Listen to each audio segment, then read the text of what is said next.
हरे कृष्ण रामकृष्ण हरी. नमस्कार, मी राजपतीदास. आपल्या सर्वांचं स्वागत आषाढी एकादशी विशेष अशा या अभंग तुकोबांचे या मालिकेमध्ये. तर या मालिकेच्या पहिल्या भागामध्ये आपण चर्चा केली. तुकाराम महाराजांचा एक सुंदर अभंग आपण पाहिला.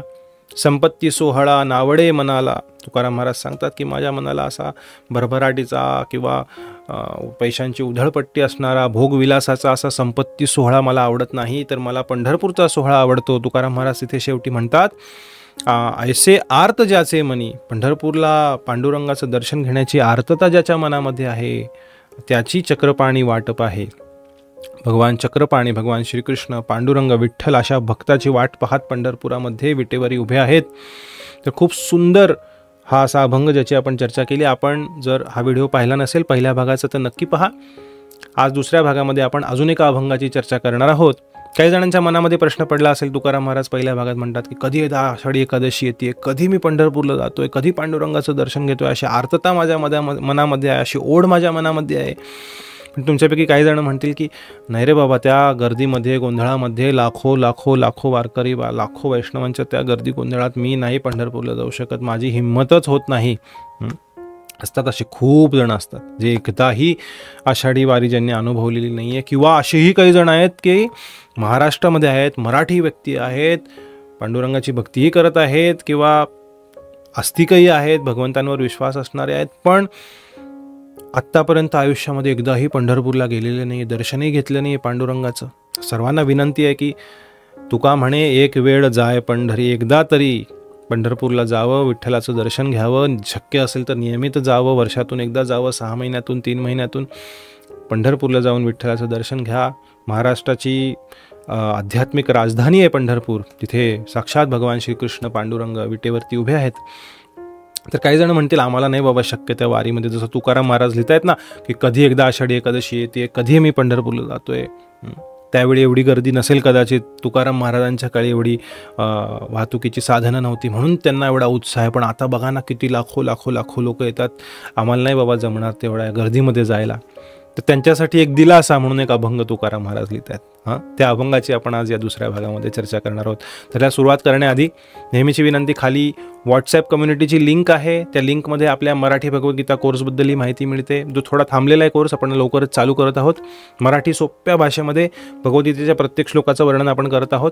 त्याशिवाय या अभंग तुकोबांचे ह्या मालिकेबद्दल त्या लिंक आपल्या व्हॉट्सॲप ग्रुपमध्ये कम्युनिटीमध्ये माहिती मिळेल. तर कम्युनिटी नक्की जॉईन करा, फ्री आहे, कोणी जॉईन करू शकतं. खाली लिंक देण्यात आलेली आहे, जेणेकरून तुम्हाला व्हॉट्सॲपवर सर्व व्हिडिओ येतील, भगवद्गीतेचेही येतील, तुकारामांचे अभंगही येतील, सर्व येईल. आणि सर्वांना विनंती आहे, हे जर चॅनल सबस्क्राईब केलं नसेल तर सबस्क्राईब करा, व्हिडिओ इतरांना शेअर करा, कमेंट करा. तुमच्या काही सूचना असतील, काही सुधारणा असतील आपल्या कार्यक्रमामध्ये, तुम्हाला एखाद्या अभंगाबद्दल चर्चा ऐकायची असेल तेही कमेंट करा आणि व्हिडिओ जास्तीत जास्त जणांपर्यंत शेअर करा. तर आपण सुरुवात करत आहोत या दुसऱ्या भागाला. तर आजचा अभंग आपण पाहूया, ज्या अभंगामध्ये तुकाराम महाराज आपल्याला दिलासा देत आहेत की बाबा तुला पंढरपूरला जायला जमत नसेल तर निदान ह्या अभंगात जे लिहिले ते तरी तुम्ही पालन करा. ठीक आहे, तुम्ही चालत 20 दिवस चालत देहूहून किंवा आळंदीहून पंढरपूरला किंवा इतर तुमच्या गावाहून पंढरपूरला येऊ शकत नाही, एवढ्या गर्दी गोंधळात तुम्हाला यायला नको वाटतंय. तर तुकाराम महाराज आपल्याला सांगतायत पुढच्या 2 ओळींमध्ये. पहिल्या ओळीत ते सांगतायत की पंढरीची वारी आहे माझे घरी, आणिक न करी तीर्थव्रत. इतर कुठलं तीर्थव्रत, तीर्थांना गेलं पाहिजे, शास्त्रांमध्ये वर्णन आहे, आपण भगवंतांचे जे धाम आहेत त्याला दर्शन केलं पाहिजे. पण असं का लिहितं जिथे ज्यांना शक्य नाही आहे किंवा ज्यांना तब्येतीमुळे, वयामुळे, इतर काही कारणांमुळे, आर्थिक कारणांमुळे शक्य नाही. असे खूप धाम आहेत भारतामध्ये, देवभूमी आहे भारत. द्वारका, मथुरा, काशी, अयोध्या, वृंदावन, मथुरा, त्यानंतर जगन्नाथपुरी, श्रीधाम, मायापूर, दक्षिणेला कन्याकुमारी, रामेश्वरम, अहोबिलम, उडुपी, सिंहाचलम, जेवढं वर्णन करू, तिरुपती बालाजी, असंख्य भगवंतांचे धाम आहेत. हंपी आहे कर्नाटकामध्ये, उडुपी आहे, खूप धाम आहेत जिथे भगवंतांनी वेगवेगळ्या लीला केलेल्या आहेत, जिथे अनेक सुंदर मंदिरं आहेत. पण जर एखाद्याला शक्य नसेल तर तुकाराम महाराज पुढे काय सांगतात, आणिक न करी तीर्थव्रत.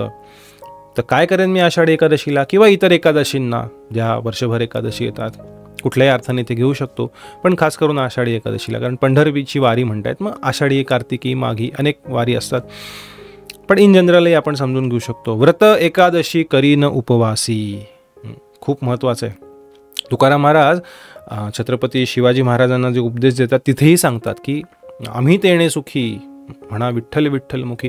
तिथे ते सांगतात व्रत करा एक कंठी मिरवा तुळशी व्रत करा एकादशी. तुकाराम महाराज नेहमी यांचा गाथेमध्ये तुकाराम महाराजांच्या खूप ठिकाणी उल्लेख आहे की व्रत करा एकादशी. व्रत एकादशी करीन उपवासी गायीन अहर्निशी मुखी नाम. हे खूप समजून घेणं महत्त्वाचं आहे. उपवास अनेक वेळा मी सांगितलेलं आहे अनेक आपल्या क्लासेसमध्ये की आपण हा चुकीचा अर्थ समजून घेतला जातो. उपवास म्हणजे फक्त धान्य न खाणे किंवा उपवासाचे पदार्थ खाणे हा अर्थ नाही. उपवासाचा खरा अर्थ समजून घेतला पाहिजे आपण. सर्वांना कळकळीची विनंती, हा व्हिडिओ सर्वांपर्यंत पोचवा. उपवासचा अर्थ समजून घेत नाहीत लोक, त्यामुळे खूप मोठी फजिती होते आपली. मग काय होतं, एकादशी दुप्पट खाशी आणि तरी म्हणतो मी उपाशी. एकादशी दुप्पट खाशी आणि तरी लोकांना सांगत फिरतो की मी उपाशी मी उपाशी मी उपवासी आहे. नाही, उपवास या शब्दाचा सोपा अर्थ आहे उपवास. उप म्हणजे जवळ, वास म्हणजे वास करणे किंवा राहणे. तर भगवंतांच्या, पांडुरंगाच्या, भगवान श्रीकृष्णांच्या, प्रभू रामचंद्रांच्या, भगवान विष्णूंच्या जवळ राहणे याचा अर्थ एका वैष्णवासाठी उपवास हा आहे. उपवास, भगवंतांच्या जवळ निवास करणे म्हणजे काय, जास्तीत जास्त वेळ भगवंतांचं नाम जप करणे, नाम कीर्तन करणे, भगवंतांची कथा श्रवण करणे, भगवंतांचं कीर्तन करणे किंवा भगवंतांच्या सेवेमध्ये जास्तीत जास्त वेळ घालवणे, वाचन करणे, तुकारामांचा गाथा, भगवद्गीता, श्रीमद भागवत पुराण, हे म्हणजे उपवास. उपवास म्हणजे फक्त धान्य, गहू, तांदूळ, ज्वारी न खाणे हा अर्थ नाही. जास्तीत जास्त वेळ भक्तिमय कार्यामध्ये व्यतीत करणे, ह्याला एकादशी व्रत म्हणतात. शास्त्रांमध्ये, पुराणांमध्ये आणि इतर काही ठिकाणी वर्णन आहे की व्रत कशा पद्धतीने केलं पाहिजे. याची एक छोटीशी ग्लिम्स, छोटंसं आपल्याला वर्णन तुकाराम महाराज सांगतायत. गायीन अहर्निशी मुखी नाम, हे खरं उपवास आहे. अहर्निश म्हणजे दिवस रात्र मी काय करेन, मुखी नाम गाईन, भगवंतांचं नाव गाईन, नावाचा गायन करेन, नाव म्हणेन, कीर्तन करेन, नावाचा जप करेन. तर हा खरा उपवास आहे. उपवास म्हणजे फक्त उपवासाचे पदार्थ खाणे. दुर्दैवाने तुकाराम महाराज अनेक ठिकाणी माफी मागतात कठोर बोलल्यानंतर, तशी मी माफी मागतो इथे, पण दुर्दैवाने हेच प्रथित झालेलं आहे की उपवास आहे आज माझा. म्हणजे काय, मी आज साबुदाण्याची खिचडी खाणार किंवा भगर खाणार किंवा केळी खाणार किंवा फळं खाणार किंवा दूधच पिणार. हा उपवास नाही. ठीक आहे, ते योग्य आहे. शास्त्रांमध्ये धान्य खाऊ नये उपवासाच्या दिवशी, एकादशीच्या दिवशी, पण त्याचा कशासाठी सांगितलेलं आहे, त्याच्या मागचा जो उद्देश आहे तो काय, तर तो उद्देश हा आहे की जेव्हा आपण धान्य खात नाही, हलके पदार्थ खातो, तर आपली शक्ती शरीराची जी आहे ती जास्त शाबूत राहते भगवंतांची भक्ती करण्यासाठी. जेव्हा आपण खूप भरपेट जेवण करतो तेव्हा शरीराचा रक्तस्राव, वैज्ञानिक दृष्टीने सुद्धा शरीराचा जो रक्तस्राव आहे तो पचनासाठी अन्नाच्या जास्त शक्ती खर्च केली जाते शरीरात. तेव्हा आपली मेंदू किंवा आपली बुद्धी काम करायचं थोडं थंडावते आणि मग व्यक्तीला सुस्ती येते, व्यक्ती उत्साहाने भगवत भक्तीच्या कार्यामध्ये लागू शकत नाही. सत्वगुण कमी होतो, व्यक्ती तमोगुणात जातो भरगच्च पोटभर खाल्ल्याने. म्हणून उपवास म्हणजे कमी खाणे. शास्त्रांमध्ये वेगवेगळे प्रकार सांगितलेले. निर्जळ, पाणीही न पिता उपवास, ते शक्य नसेल तर पाणी पिऊन सजळ उपवास करा. तेही शक्य नसेल सफल उपवास करा, फळं खा. फक्त कमीत कमी वेळ पक्वान्न बनवण्यासाठी खर्च करणे, कमीत कमी वेळ शरीराच्या काळजीसाठी खर्च करणे, जास्तीत जास्त वेळ भगवंतांच्या सेवेसाठी, भक्तिमय कार्यासाठी व्यतीत करणे, ह्याचा खरा अर्थ आहे उपवास. म्हणून तुकाराम महाराज लगेच लिहित आहेत पुढच्या ओळीत, व्रत एकादशी करीन उपवासी काय, गायीन अहर्निशी मुखी नाम, म्हणजे मी दिवस रात्र भगवंतांचं नाव मुखाने गाईन, नाम विठोबाचे घेईन मी वाचे. परत सांगतायत, बीज कल्पांतीचे तुका म्हणे, कल्प अंती, याचे बीज, कल्प म्हणजे ब्रह्मदेवांचा एक दिवस. तर ह्या ब्रह्मदेवांच्या दिवसाची जी सुरुवात किंवा इन जनरल या ब्रह्मांडाची उत्पत्ती, स्थिती, लय, ह्या सर्व गोष्टी आहेत. सृष्टी, स्थिती, प्रलय, साधन, शक्ती, रेखा, ब्रह्मसंहितेत म्हटलेलं आहे. तर या उत्पत्ती, स्थिती, लयाचे जे बीज आहे, जे भगवंतांचं नाम आहे, त्या नावाचा, त्या विठुरायाच्या नामाचा मी जप करेन. नाम विठोबाचे घेईन मी वाचे, बीज कल्पांतीचे तुका म्हणे.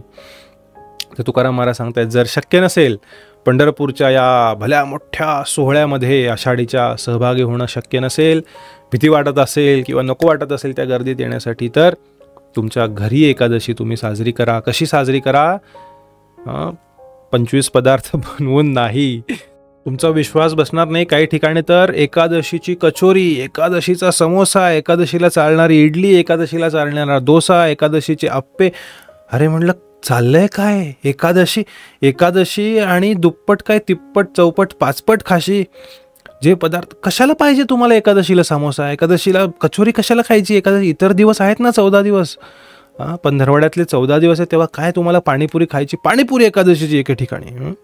पाणीपुरी, कचोरी काय, समोसे काय एकादशीला? अरे एकादशी हे उपवास म्हणजे भगवंतांच्या जवळ शरीराच्या गरजा कमी करून, थोडा वेळ शरीरासाठी खर्च करून जास्त वेळ भगवंतांच्या सेवेसाठी खर्च करणे, ह्याला एकादशी म्हणतात. पण अजब गजब अशा पद्धतीने एकादशी आता साजरी केली जाते. अनेक ठिकाणी आपण पाहतो 20 पदार्थ, 25 पदार्थ. एके ठिकाणी मी पाहिलं की 32 पदार्थांचा नैवेद्य भगवंतांना दाखवलं. ठीक आहे, चांगली गोष्ट आहे.